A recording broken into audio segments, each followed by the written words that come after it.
Hello, in this video I'm going to show you how to manage your appointments and calendar.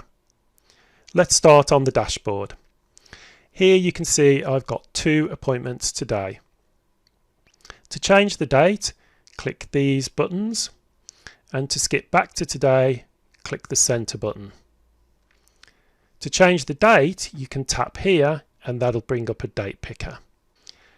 There are a couple of buttons at the bottom. This one will toggle your appointments. So at the moment, it's just showing your appointments. These are the appointments that you need to complete today.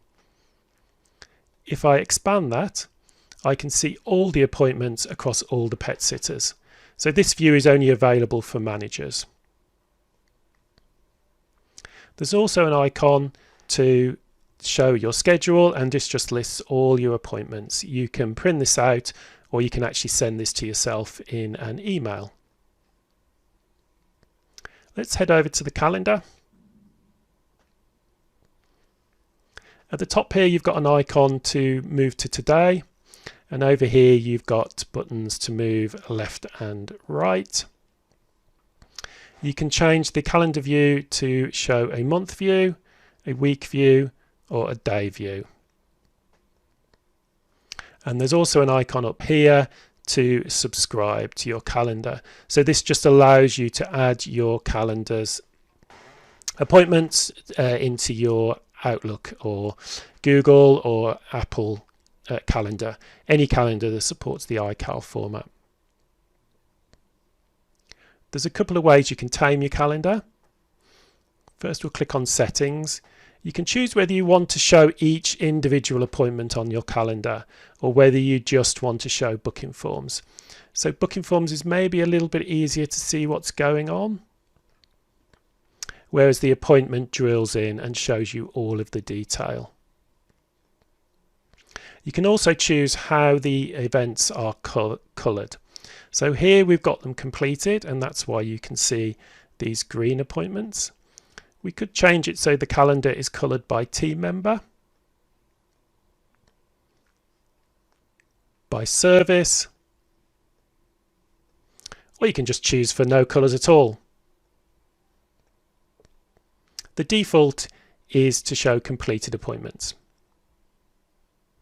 You can also choose what appears on the appointments. So let's turn everything on and see what that looks like. There you go. And if I head back in there, so you can turn off the service name. So if I do that, you will see the service vanish. You can turn off the pet name, and so now you'll just see the customer name. You can turn off the customer name.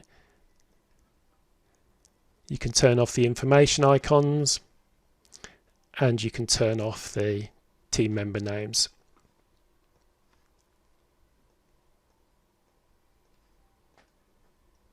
The information icons, these will tell you, for example, that this is the first appointment.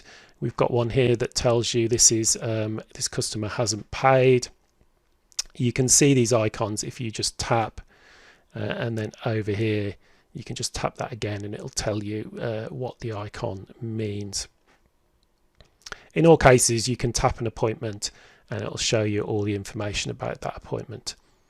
If you click the background, that'll bring up a list of the appointments and a button to add an appointment or add a holiday. Let's just quickly show you that. So here, maybe we've got a public holiday, and we're going to make that next Monday. And then you can say whether this is all day or whether it's just a particular part of the day.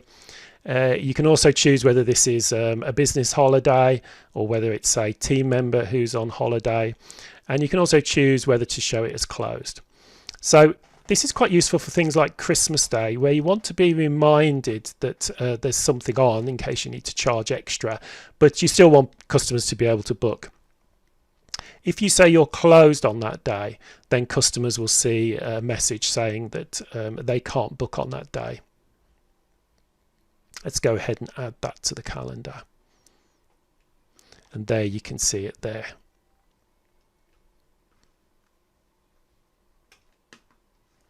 You can also filter the calendar. So you can choose just to see the appointments for a specific customer, for a specific service, or for a particular team member.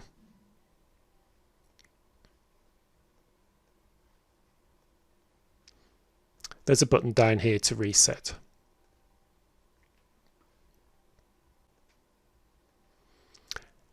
Let's have a quick look at the appointments while we're here. So at the top here you can change the time slot, or you can give this one a specific time. You can also change who this appointment is assigned to. And here you can see some information about the appointment.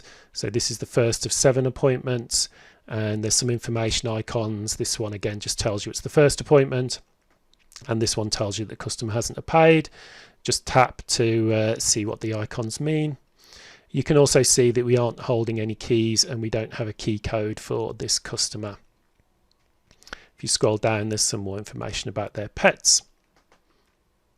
The top here, there is a button to go to the booking form, a button to take you to the invoice, a button to take you to the customer record, and a button to show the balance sheet.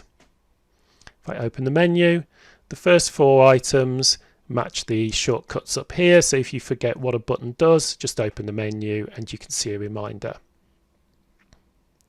At the bottom, you've got a button to save the appointment, you've got a button to mark the appointment as complete, a button to view the report card, a button to get directions. This will open Google Maps and allow you to navigate to the customer's address, and another button to open the menu again. If I save this, you'll be prompted to make changes only to this appointment or all subsequent appointments. Now the way this works, if you, for example, have 2 appointments per day and you're editing the first appointment, it will change all of the first appointments. Let's just change this appointment for now.